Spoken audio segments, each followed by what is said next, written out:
Welcome back to another edition of the Indycar Preview Show. This week we're talking about Barber. I'm Casey Campbell. And above me or next to me is the channel's IndyCar expert. That's of course Colin Cope of Twin Checkers. Hello, Colin. Happy 100 days to Indy Premiere Night. Yes, it's the big day, isn't it? Is the big I day? Yes. I will watch them eventually. I promise. I'm bad about watching things when they come out. So I guess count me in the Nielsen rating or whatever people reply sometimes. I will watch it. I will not have any takes tonight, but it looks like it's going to be really good. Yeah, I think I probably will watch it. Believe it starts at 7:30 on the CW. It's And then also again on Sunday. They on will Sunday. re-air on Sunday. That'll be good.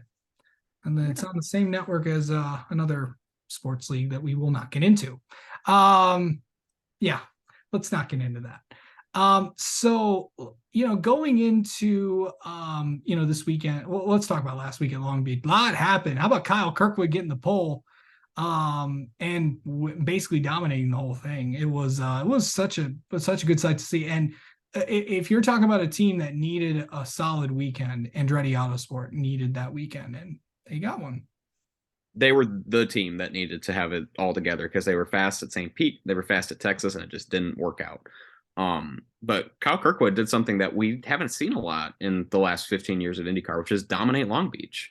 Rossi did it, funnily enough, in an Andretti car. But it's not common to dominate Long Beach in the modern IndyCar series. And it was clear. Newgarden led part of that race, right? But that was a strategy thing. Like it felt short-lived at the time. And it was that middle section that like starting to get into the closing stages where Newgarden's leading on alternate tires, Kirkwood's behind, keeping the pace, pushing Newgarden to wear those out faster and then pulling away. That was craftsmanship by all facets. The driver, the team telling him to do that. You don't need to get in front, you just need to push.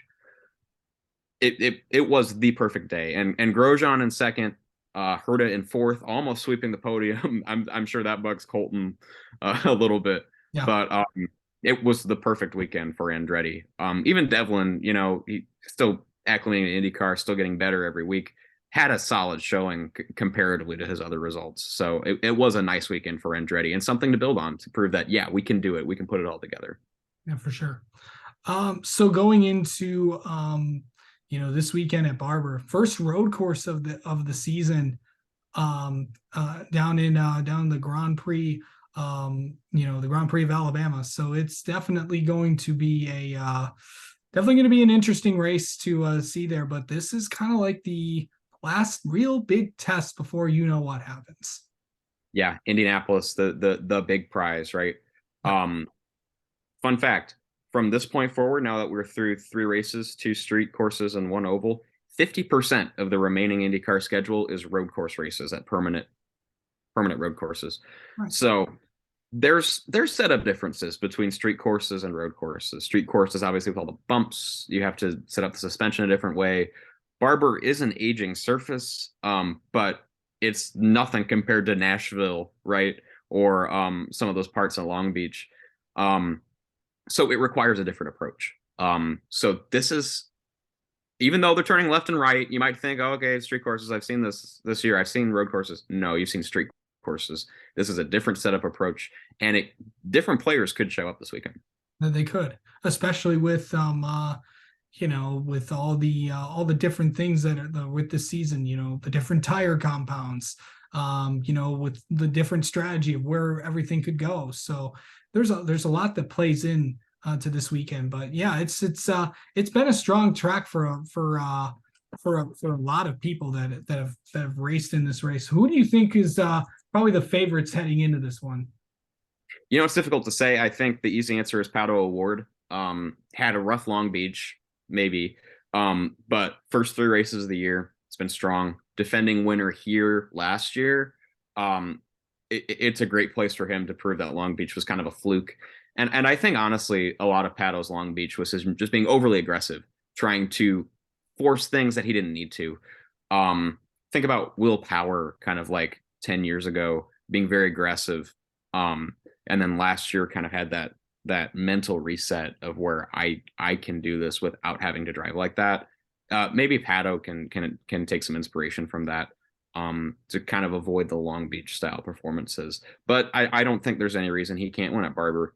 I'm not going to go as far as to call him the favorite. I think anyone in that top 10 in the championship standings at the moment, I could see them winning Barber this weekend. It's really going to be a matter of how you unload. Are you good from the jump and can get that gap? Because qualifying comes around and it's about a 1 second split, but over the race that gets much wider. So you need to start well, stay out of trouble, and I think Pato's probably best positioned for that. Um, Another person to look out for. I have a full field rundown this week. It Oh was yeah. challenging to do, but we did it. Scott Dixon has finished, I think, in the top 5 of almost every Barber race with 9 podiums and no wins. Yeah, he hasn't won at Barber. It's So incredible. it's So like maybe one of the one tracks he has not won at. So it'll exactly. be Maybe interesting. it's And maybe it's time to obviously break the he and curse. what Maybe it's time for him to break the curse this weekend. We'll have to might see. be, I might be. I don't know. It's definitely there. Now, obviously, after everything that happened to him last week, he probably needs a solid weekend. A solid weekend this week at Barber. So this is a Ganassi's won here before and all of that. But what are you expecting from so far? 3 races in the season. Do you have a measuring stick? Do you kind of know where everybody's at right now? Or are we still trying to figure things out before we head to Indy? I think figuring it out would imply that it's going to change. I think this is a very competitive year. I think Andretti, McLaren, uh, and Ganassi are above the rest. Joseph Newgarden has had his flashes of brilliance, but let's be honest, Scott McLaughlin and Will Power have been kind of quiet this year. Um, so if you're asking for spot judgment here, I'd put Ganassi, McLaren, and Andretti a step above Team Penske as a whole. I think that changes, especially last week at the IMS Open test, which I had the opportunity to attend. Newgarden led the day. So that's a big deal, right? And bodes well for future performances. And obviously he won at Texas. So it's kind of absurd to say Penske's not in the upper tier. Um, but just looking at the stats, Newgarden's up there, but McLaughlin and Power are tied for 9th in the standings behind some big names that don't drive for Team Penske.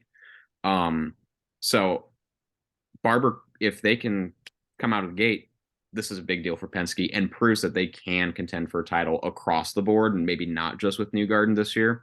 But it's just a very competitive year and a very competitive series. But I think your big 4 this year are McLaren. All 3 of those drivers can have good days. I think McLaren's in a situation kind of like Andretti was at Long Beach. They need to put it all together with Alexander Rossi, Felix Rosenqvist, and Pato finishing well. All of Andretti, I'll leave Devlin out for now, but we've seen crazier things happen where people turn it on and they're up near the top. And Ganassi across the board. Sato can show up at an oval and win. I think his last scheduled oval is IMS, and like he won there in 2020. So he can still get it done. And Marcus Armstrong, I think he could surprise this weekend. He's put in some good performances, and now you're at a track that you can do on the sim. I believe he's tested there. I'm not 100% on that, but he's got the team. Alex Palou showed up there for the first time with Ganassi in 2021 and won right out of the gate. So I think they can position Armstrong maybe even up to a podium this weekend. Yeah, for sure. But yeah, that's your big 4. Yeah, I would think so.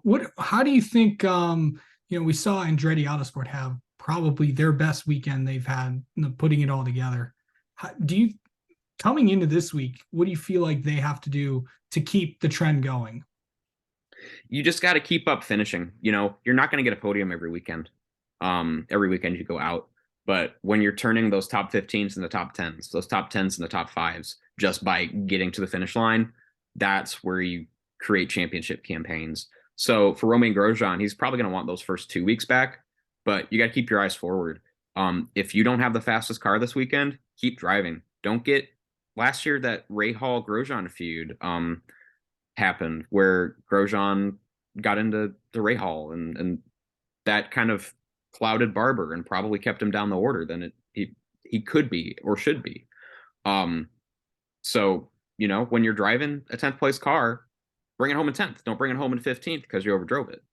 Um, that's what Andretti has to do and keep doing. Because yes, Long Beach was a great weekend for them. But you're not always going to unload with the most speed. That's just the nature of the series. You're not going to have a perfect year. There's going to be bumps in the road, but it's turning those, like, if you have an 8th place car, bring it home in 8th. That's a good points day. If you can lead a lap on a pit cycle, even better, you get a bonus point. So you got to keep doing stuff like that. And Long Beach was a great day. I think even for Colton Herta, a track where last year and a couple races in recent memory, Colton Herta has overdriven his car, ended up in the tires, or in the wall or in the gravel trap or something, ruining your day. He brought the car home in 4th, and that's a great points day. It's not a win, it's not a podium that he wants, but it's a solid day. You need more of those. Yeah, you do. I know we kind of talked about kind of one more mention I'll have. If Scott McLaughlin, you kind of touched on a little bit. What do you feel like? Is this the weekend he kind of breaks out and gets a solid finish? Maybe, right. Let me go to my stat sheet from last year. Scott McLaughlin's had an interesting start, right? He's had flashes of speed, but it's nothing like his sophomore campaign. And Texas aside, that's kind of been par for the course for all of Team Penske this year. Last year, McLaughlin finished 6th. That's a good day. He made the Fast 6 last year in qualifying, so Firestone Fast 6. So I think that's a reasonable expectation. Try and shoot for a top 5, and he's proven he can get close to there in recent memory. So McLaughlin in the top 5 doesn't need to happen, but it definitely should happen. And last year's Indy Grand Prix is kind of hard to compare stuff to. Looking forward to the next race if this week goes bad because of all that rain and it was just chaos the whole day. And I know McLaughlin was involved in that chaos trying to get to slick tires and whatever. McLaughlin is due for a really good day. Not that he's had a really bad one, but a really good day makes you forget about the okay ones. So I think he could easily get a top 5 this weekend. Let's talk about the rest of the field for a little bit. I know that there's been a lot of storylines the last few weeks of a lot of those teams. But who is the team that you think needs to have probably a solid result after Long Beach? Ed Carpenter Racing across the board. Oh, yeah. So there's still time. My preview goes out tomorrow at twin-checkers.com into your inbox if you subscribe. I have a significant section of this preview devoted just to Ed Carpenter Racing. Rinus VeeKay was on pole and finished 2nd last year. Probably could have won the race with a little bit craftier tire strategy. Since that moment, Ed Carpenter Racing has not felt the same. Connor Daly led laps at the Indy 500 last year, but night and day difference. They've run into a lot of problems that aren't of their own volition. That's not the phrase I want to use. Not their fault, essentially. And last week at the open test, Connor Daly talked a lot about how they just missed with setup stuff so far this year. But they now know what not to do. Hopefully they can keep working at it. And if they can unload with the same kind of speed they had last year, that proves they still have something. Don't throw out the notebook, basically.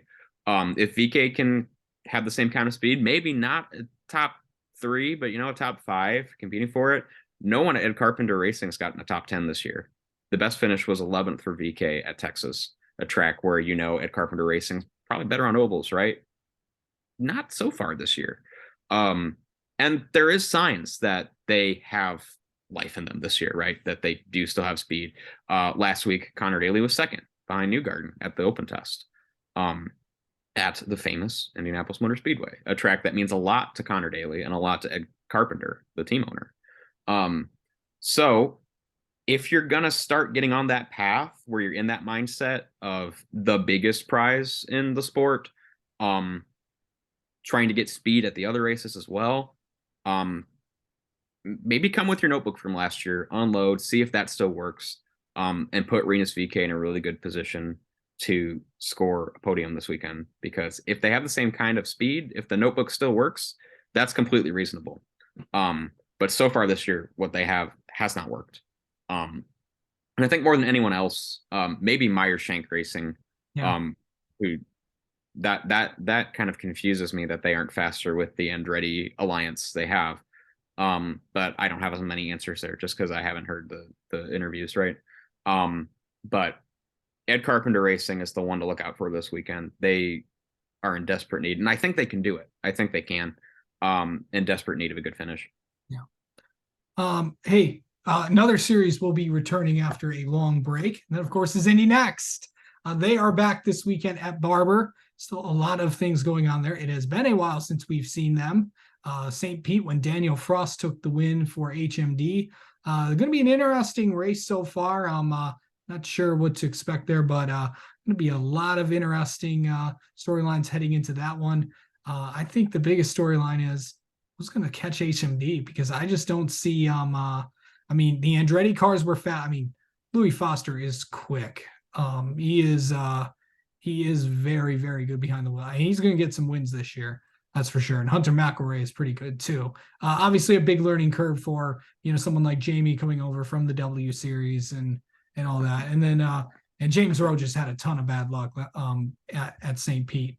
But a lot of those cars did well. Could we see Hunkos contend? Could we see the Cape cars contend? Or could we see the Abel car? We saw Jacob Abel up there in that first race. But are we going to see more teams up there? Are we going to see? Is it going to be a battle, or is HME going to take this one?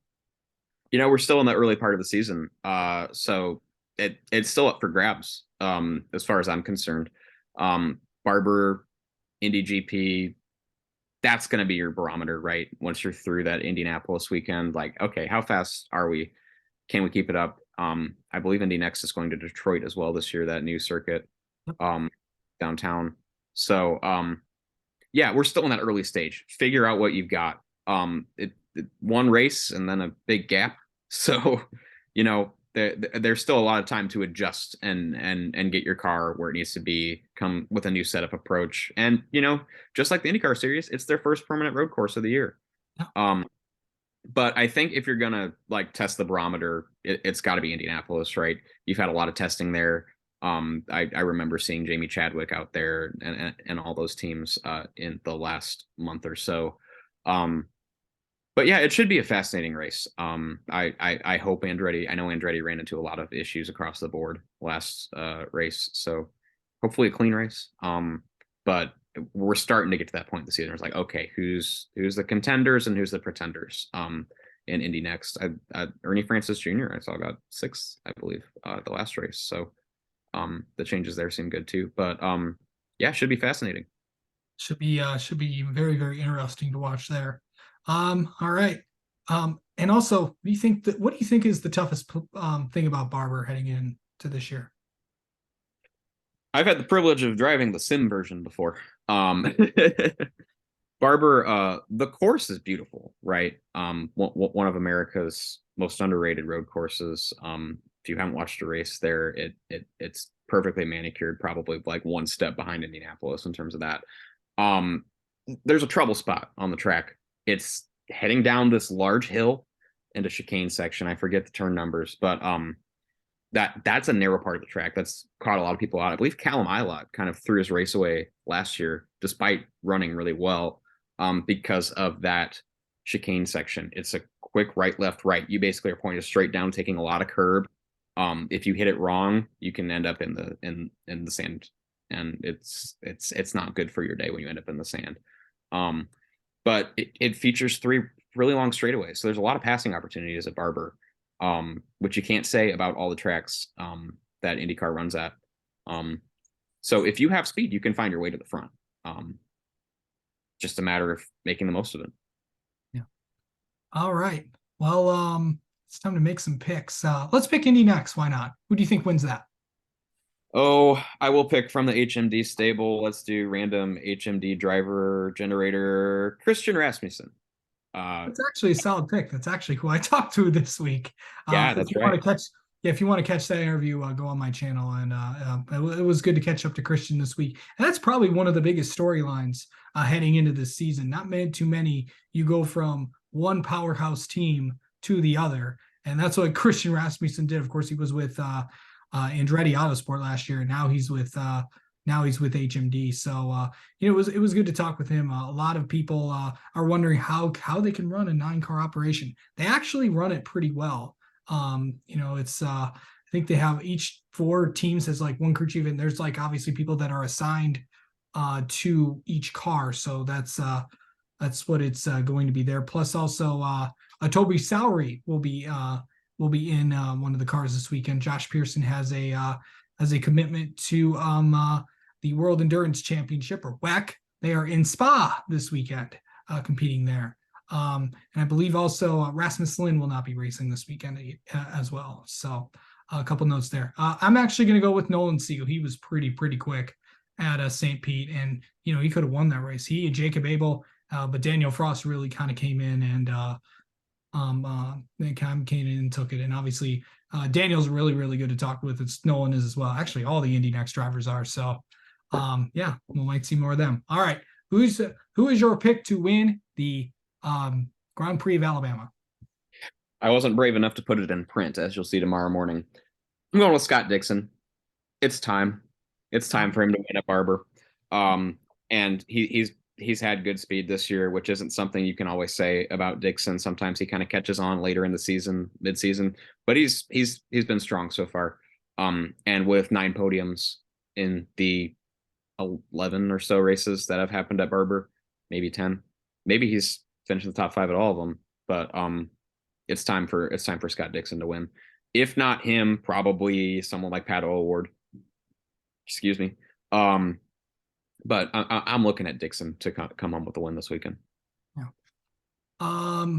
Yeah, I'm gonna go with somebody that, yeah, I'm gonna keep the trend going, and Kyle Kirkwood is gonna win at Barber.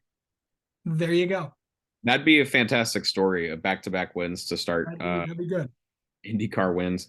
I was reading something today, just thinking about that. Kyle Kirkwood is the first Formula 4 driver from the U.S. Formula 4 track, that relatively new one from a couple of years ago, to make it to the big leagues. Yep. So for the Formula 4 path is viable for all you aspiring race car drivers in the United States. Yeah, there is. I've covered a couple of those races before. It's they're pretty interesting. I know that actually Scott Goodyear is the race director over there. So yeah, I know he's kind of done a lot with that series, and of course Titus Sherlock will be on this channel to preview a lot of the races there. I know Jay Howard Driver Development, Crosslink Kiwi, a lot of the teams that you saw in USF Juniors, and actually they're racing this weekend as well in Barber. So all of the other 2 USF series, USF Pro and USF 2000, will be back at Indy in a few weeks, and those series have a lot of storylines, and we'll obviously talk about them when we get to the Indy portion of the show. All right, well, that's going to do it for this show. Tune in a few weeks when we talk about Indy, and for like 3 straight weeks, because we got Indy GP, you're going to be at Indy a lot. Indy GP qualify, and of course we got qualifying. We got you covered, and I'm going to be at Flat Rock that weekend for ARCA East, and then we got the Indy 500. It's going to be a pretty massive few weeks, as we will talk to you in the month of May. Have fun this weekend at Barber.